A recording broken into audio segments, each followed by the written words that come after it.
Yatlasam gül keşbin görgen suratımı dolşap koyan canlı yali süyen diyen ben seni süyen çınaram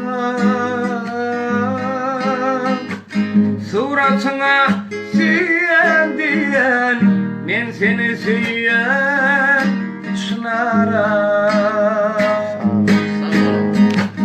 Kara saçın minzel mara sıfat örtüşüdüler taraf kucaklasam boynu vurak ben seni süyen çınaram.